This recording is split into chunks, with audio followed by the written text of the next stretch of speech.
డయాగ్రాండ్ తీసుకుంటే అంటే దీన్ని ఎంత తీసుకోవచ్చు అని కూడా మీరు అడగచ్చు.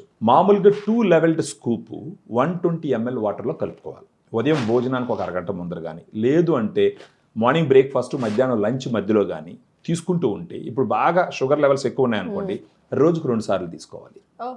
నార్మల్గా షుగర్ లెవెల్ ఉందనుకోండి, అంటే మరీ ఎక్కువ కాకుండా అనుకోండి, వాళ్ళు రోజుకు ఒకసారి తీసుకుంటే ఒక 2-3 మంత్స్ టైంలో ఏమవుతుందంటే వాళ్ళ మజిల్ మాస్ పెరుగుతుంది, గ్లూకోజ్ యూటిలైజేషన్ పెరుగుతుంది, ఆటోమేటిక్గా నెంబర్ ఆఫ్ టాబ్లెట్స్ అవన్నీ తగ్గుతాయి. డయాగ్రాండ్లో ఫర్ 100 గ్రామ్ పౌడర్కి 14 గ్రామ్స్ డైటరీ ఫైబర్ ఉంటుంది.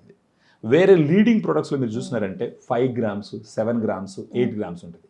కానీ డయాగ్రామ్లో 14 గ్రామ్స్ డైటరీ ఫైబర్ ఉంటుంది. సో అంత డైటరీ ఫైబర్ ఇవ్వడం వల్ల ఏమవుతుందంటే, ఫస్ట్ ఆఫ్ ఆల్ ఆకలి ఎక్కువ కాదు, ఈ డైటరీ ఫైబర్ ఫాస్ట్గా డైజెస్ట్ కాదు, స్లోగా డైజెస్ట్ అవుతుంది, ఆటోమేటిక్గా అబ్జార్ప్షన్ కూడా స్లోగా ఉంటుంది, ఎక్కువ కూడా తినరు, దానివల్ల షుగర్ లెవెల్స్ కూడా పెరగవు.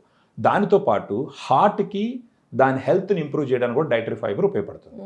దాంతోపాటు డయాగ్రామ్లో ఏంటంటే వైటమిన్స్ ఉంటాయి, మినరల్స్ ఉంటాయి, తర్వాత ఎల్ కార్నిటిన్, టారిన్, ఐనోసిటాల్ ఇవన్నీ ఉండడం వల్ల కొవ్వు కరిగిపోతుంది, ప్రోటీన్ ఉండడం వల్ల కండ పెరుగుతుంది, ఆటోమేటిక్గా షుగర్ కంట్రోల్ అవుతుంది అన్నమాట.